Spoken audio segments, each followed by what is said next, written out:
बिस्मिल्लाहिर्रहमानिर्रहीम। अस्सलाम वालेकुम। मैं हूं फ़हीम अख्तर, एक और नए व्लॉग के साथ हाज़िर खिदमत हूं। नाज़रीन, आज बड़ी अहम डेवलपमेंट्स हुई हैं इस्लामाबाद में। वज़ीर आज़म जो कि निगरान वज़ीर आज़म है अनवारुल हक काकड़, उनकी सरबराही में स्पेशल इन्वेस्टमेंट फैसिलिटेशन काउंसिल की जो एपिक्स कमेटी है उसका चौथा इजलास हुआ। इस इजलास में army chief general Syed Asim Munir समेत दीगर जो वफाकी निगरान वज़रा हैं और सूबाई वज़रा आला समेत जो निगरान सूबाई वज़रा हैं उन्होंने शिरकत की है। और आज के इस इजलास के अंदर अहम तरीन ऐलान भी किए गए हैं, बिलखसूस army chief general Syed Asim Munir की जानिब से। और जो कुछ लोगों की गलत फहमी थी उसको भी आज उन्होंने दूर किया है। वो आपको क्या है वो शेयर करेंगे। इसके अलावा इस्लामाबाद हाई कोर्ट के अंदर जो चेयरमैन PTI की दरख्वास्त है, इसके ऊपर जो सज़ा मुअत्तली की जो तोशाखाना केस है उसके ऊपर जो इलेक्शन कमीशन ऑफ पाकिस्तान के वकील हैं अमजद परवेज़, उनके दलाइल मुकम्मल हुए हैं और फैसला जो है वो महफूज कर लिया गया है। कल इसके ऊपर फैसला महफूज सुनाया जाएगा। क्या इम्कानात हैं वो भी आपके साथ शेयर करेंगे। आगाज़ में नाजरीन, कुछ लोगों की गलती थी, गलत फहमी थी या खुश फहमी थी। वो ये समझ रहे थे कि जो निगरान हुकूमत आई है ये साफ शफाफ मुनसिफाना इंतखाबात कराने के लिए एक गैर जानिबदाराना किरदार अदा करेगी। और कुछ लोग ये समझ रहे थे कि शायद जो एक सियासी जो एक इश्यूज़ इस वक्त मुस्लिम लीग नून, पीपल्स पार्टी और PDM की हुकूमत के दौर में हुए हैं, जो कि चेयरमैन PTI समेत जो कि तहरीक इंसाफ की जो सियासी लीडरशिप है उसको जो टारगेट किया गया, वो अब कुछ रिलैक्स हो जाएंगे और जो कंटिन्यूटी थी शायद वो नहीं चलेगी, और जो तसलसल था उसका वो रुक जाएगा। तो उनके लिए बुरी खबर है। उनकी जो खुश फहमी थी अब गलत फहमी में तब्दील हो रही है। और नाजरीन, ऑफ द रिकॉर्ड कुछ चीज़ें डिस्कस हुई हैं और उसके अंदर ये बताया गया है कि भाई जो लॉ एंड आर्डर समेत जो बाकी पॉलिसीज़ थी वो बरकरार रहेंगी। और जो कुछ PTI की लीडरशिप के ख़िलाफ़, PTI की लीडरशिप से मुतालिक जो मामला सामने आए थे और जो रियासती इदारों के ख़िलाफ़ जो पॉलिसी है वो बरकरार रहेगी। कल डॉक्टर शीरीन मज़ारी साहबा की जो साहबजादी हैं ईमान ज़ैनब मज़ारी, उनको जो है वो आज उनको अदालत की जानिब से जो है वो उनकी ज़मानत मंजूर हुई, उनको रिहा किया गया। जैसे रिहा हुई, इस्लामाबाद पुलिस ने फिर उनको गिरफ़्तार कर लिया। ये वही एक्शन रिप्ले हुआ है जो कि शहरियार अफरीदी, अली मोहम्मद ख़ान, शीरीन मज़ारी या फिर जो शाह महमूद कुरैशी वगैरह लोगों के साथ हुआ है, ये वही काम इनके साथ भी हुआ है और उनको दोबारा गिरफ़्तार कर लिया गया है। और जो उन्हें रिलीफ मिला था वो अब ख़त्म हो चुका है।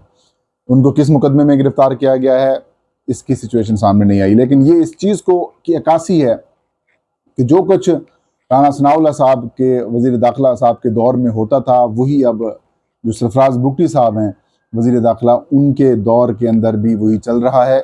इसका मतलब ये है कि जो पॉलिसीज़ PDM की हुकूमत के दौरान थी वो मौजूदा जो निगरान सेटअप है, जिसको आप कह सकते हैं कि एक नेशनल लेवल का एक बनाया गया है, उसके अंदर भी जारी हैं। इस बात की तस्दीक आज SIFC के इजलास के अंदर भी हुई है, क्योंकि हुकूमत की जानिब से यानी कि निगरान गवर्नमेंट की जानिब से इस बात का ऐलान किया गया है कि जो SIFC के हवाले से साबका हुकूमत ने जो पॉलिसी बनाई है और जो फ़ैसले किए हैं, ना सिर्फ वो फ़ैसले और जो पॉलिसीज़ हैं वो जारी रहेंगी, बल्कि उन फ़ैसलों की तौसीक भी कर दी गई है।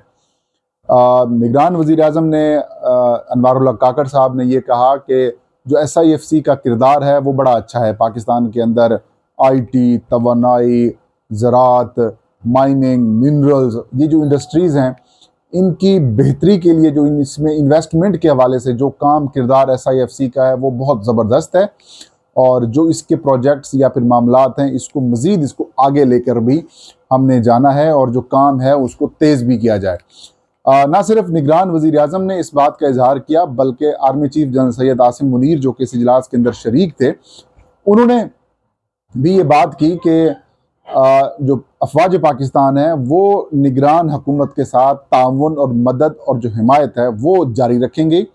और उन्होंने कहा कि मुल्क की सलामती, खुशहाली और तरक्की और जो बहाली है इकॉनमी की, उस हवाले से जो पॉलिसीज़ निगरान हुकूमत ने कंटिन्यूटी की कर रही है पिछली हुकूमत की, तो इसके ऊपर हम इनकी भरपूर मदद और तावन जो है वो जारी रखेंगे। और आर्मी चीफ का ये कहना कि अफवाज पाकिस्तान जारी रखेंगे, ये ख़ुद एक बड़ा मीनिंगफुल है। ज़ाहिर है अफवाज पाकिस्तान हुकूमत पाकिस्तान के मातहत होती हैं, और ये मैं नहीं बल्कि बरमला कहा गया अफवाज पाकिस्तान के तर्जमान की जानिब से। तो अब इस बात की मुकम्मल तौर पर उसे कह सकते हैं कि कंफर्मेशन हो चुकी है कि जो साबका हुकूमत की इकॉनमी से मुतालिक पॉलिसीज़ थी वो मौजूदा हुकूमत भी जारी रखेगी, और जो ईमान मज़ारी की दोबारा गिरफ़्तारी हुई है उसके बाद जो लॉ एंड आर्डर और स्टेट से मुतालिक जो पॉलिसी है वो भी बरकरार रहेगी। सो कुछ भी तब्दील नहीं होगा। इलेक्शंस तो हो नहीं रहे, ज़ाहिर है अब हल्का बंदियों के अंदर इलेक्शन कमीशन घुस गया है, और सियासी जमातों के साथ मशावरत का अमल जो कि पहले उन्हें करना चाहिए था वो अब कर रहा है। अब मतलब ये कि वो ख़ुद बेबस एक दिखाई दे रहा है इलेक्शन कमीशन बतौर इदारा, तो ऐसे में जो कंटिन्यूटी है वो बरकरार रहेगी। अब अगर कंटिन्यूटी बरकरार रहनी है, इलेक्शंस भी नहीं होने, तो फिर पीडीएम और मुस्लिम लीग नून की जो हुकूमत थी या पीपल्स पार्टी की जो हुकूमत थी, फिर उसको क्यों ख़त्म किया गया, उनको बरकरार रहने दिया जाता। एक सवाल जहन में उठता है, हर किसी के जहन में उठता है। तो उसका मकसद ये था कि अगले दफ़ा जब इलेक्शंस होंगे, जब भी इलेक्शंस होंगे, तब तक निगरान हुकूमत ने जो काम करने हैं वो इस बात से बालातर होकर करेगी कि इसमें उन्होंने अपना वोट बैंक तो मुतासिर नहीं करना, क्योंकि सियासी हुकूमत जितनी भी होती है उसके ऊपर थोड़ा बहुत अवाम के पास जाने का प्रेशर होता है, वोटों का प्रेशर होता है, लिहाजा वो इतने सख्त और मुश्किल फ़ैसले नहीं लेती या ले पाती या थोड़ा बहुत कम कर देती है। तो अब इनको आज़ादी है भाई, आपने कौन सा वोटों के लिए जाना है। मिसाल के तौर पर आप देख लें जी, सेनेटर हैं अनवारुल्लाह काकड़ और वज़ीर आज़म बन के निगरान 5 महीने या 6 महीने जितने भी वज़ीर आज़म रहेंगे, तब तक इनकी प्रोफाइल के ऊपर आ गया कि भाई ये former prime minister of Pakistan, ये साबका वज़ीर आज़म पाकिस्तान है। तो इससे बढ़कर उनके लिए एजाज़ की क्या बात होगी कि वो पाकिस्तान के वज़ीर आज़म रहे हैं। कई ऐसे टेक्नोक्रेट टाइप मिनिस्टर्स हैं, अब उनके साथ मिनिस्टर का पोर्टफोलियो लग गया और वो सारी ज़िंदगी इस पोर्टफोलियो को बेचेंगे। लिहाजा उनको किसी किस्म का वोट बैंक हासिल करने की या अपना वोट बैंक बचाने के लिए किसी किस्म की ज़रूरत नहीं है। ये जो बिजली की कीमतों के ऊपर भी आज दूसरा दिन का इजलास हुआ है, वो भी इसे कह सकते हैं कि आंखों में धूल झोंकने के मुतरादिफ है। किसी किस्म की कोई रिलीफ नहीं मिलना आवाम को। हाँ, ये कर सकती है मैक्सिमम, जो मुझे लगता भी है कि ये जो बिल हैं जो जमा नहीं करा पाएंगे इनके ऊपर जुर्माना नहीं लगेगा, या फिर इनके जो मीटर हैं वो नहीं काटे जाएंगे, और ये किस्तों के अंदर आप बिल जो है वो जमा कराते रहेंगे। लेकिन ये भी क्या रिलीफ हुआ, टैक्सेस कम किए नहीं आपने। ज़ाहिर है IMF के साथ जो शहबाज शरीफ साहब डील साइन करके गए हैं, या फिर जो इसहाक डार साहब डील साइन करके गए हैं, अब मगरमच्छ के आंसू की तरह ड्रामेबाजी शुरू हो चुकी है पीपल्स पार्टी, नून लीग और JUI के लोगों की। अब वो भी एहतजाज कर रहे हैं, देखें जी निगरान हुकूमत इस तरह से ना करे, निगरान हुकूमत ये ना करे, फला ना करे, रिलीफ फ्राहम करे, ये करे।